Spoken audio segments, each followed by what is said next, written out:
আজকে একটু নতুন রেসিপি নিয়ে আপনাদের সামনে চলে আসছি। Welcome to my channel. আমার চ্যানেলে আপনাদের স্বাগতম। আমার আজকের রেসিপি পায়রার রোস্ট। এই রেসিপি নিয়েই আপনাদের সামনে আসছি।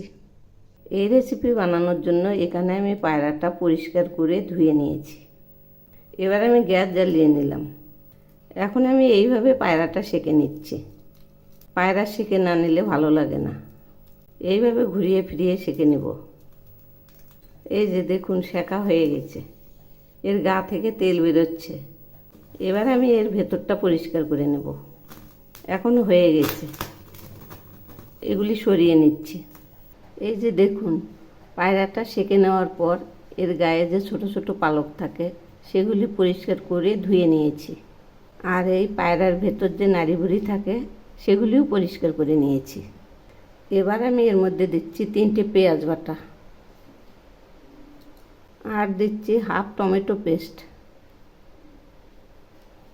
এখন আমি দিচ্ছি হাফ চামচ লঙ্কার গুঁড়ো, সেই সঙ্গে দিচ্ছি স্বাদ মতো লবণ। এবার আমি দিচ্ছি 2 চামচ জিরে বাটা আর 1 টুকরো আদা বাটা। এগুলি একসঙ্গে বেটে নিয়েছি। দিচ্ছি একটা রসুন বাটা। এবার আমি মশলার বাটি ধোয়া একটু জল এর মধ্যে দিলাম। মিক্সি ধোয়া একটু জল দিলাম। আর দিচ্ছি 1 চামচ টক দই। এবার আমি এগুলি ম্যারিনেট করছি। এই যে দেখুন, ম্যারিনেট করা হয়ে গেছে। এই রান্নাটাতে আমি হলুদ দেব না। এবার এগুলি সরিয়ে নিচ্ছি। এখন কড়াই বসিয়েছি। এর মধ্যে ছোট 1 বাটি তেল দিলাম। আর দিচ্ছি সামান্য একটু জিরে, সঙ্গে দিচ্ছি একটা তেজপাতা আর একটা শুকনো লঙ্কা। এবার আমি দিচ্ছি ডুমো করা 2টো পেঁয়াজ। একটু নেড়ে দিচ্ছি। এই রান্নাটাতে খুব একটা তেল দিলাম না। এর মধ্যে 5 থেকে 6 চামচ তেল আছে, কারণ পায়রা থেকে তেল বেরোয়, সেজন্যই আমি একটু তেল কম দিলাম। পেঁয়াজ ভাজা প্রায় হয়ে আসছে, আর একটু হবে।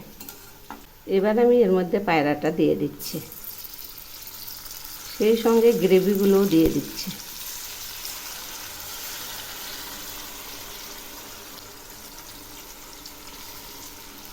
এখন আমি একটু নেড়ে দিচ্ছি। এগুলি ধীরে ধীরে এপিট ওপিট করে দেব। এখন আমি কবিতরটা একটু উল্টে দিচ্ছি। তো বন্ধুরা, আমার রেসিপি যদি আপনাদের ভালো লেগে থাকে তাহলে সাবস্ক্রাইব করে আমার পাশে থাকবেন, আর কমেন্ট করে জানাবেন কেমন লাগলো। আবার একটু নেড়ে দিচ্ছি। এভাবে ঘন ঘন নাড়তে থাকবো, আর এইরকম করে উলট পালট করে দেব। এই যে দেখুন কত সুন্দর হয়েছে। এগুলি আর একটু হবে। পায়রাটা এখন সেদ্ধ হয়ে গেছে। এগুলি এখন ঘন ঘন নাড়তে থাকবে। এই যে এইরকম করে দেখুন, অনেকটাই শুকিয়ে আসছে। মুরগির রোস্ট তো খেয়েছেন, একবার পায়রার রোস্ট এভাবে বানিয়ে খেয়ে দেখবেন, অসাধারণ টেস্ট। এখন আমি এর মধ্যে দিচ্ছি টিস্পুনের 1/4 চিনি। মিষ্টিটা আপনার ইচ্ছা করলে দিতেও পারেন, নাও পারেন। আর সেই সঙ্গে দিচ্ছি সামান্য একটু বাটার। বাটারটা শেষেই দিলাম আমি।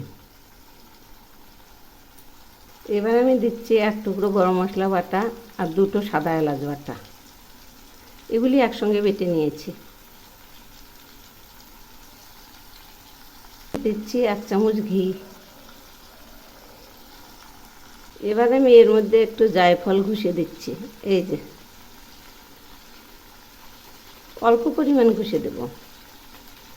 এই যে দেখুন, জায়ফল ঘষে নিয়েছি। রান্নাটা এখন হয়ে গেছে। এখন আমি এগুলি একটু নেড়ে চেড়ে নামিয়ে নিচ্ছি। এই যে দেখুন, পায়রার রোস্ট নামিয়েছি। এই রেসিপিটা দেখতেও যেমন সুন্দর, খেতেও তেমনি টেস্ট। একবার খেলে ভুলতেই পারবেন না। দেখুন এর গ্রেভিটাও কত সুন্দর। দেখুন কি দারুণ হয়েছে। এভাবে একবার বানিয়ে খেয়ে দেখবেন, অপূর্ব স্বাদ। একবার খেলে আবার খেতে ইচ্ছা করবে, ভুলতেই পারবেন না।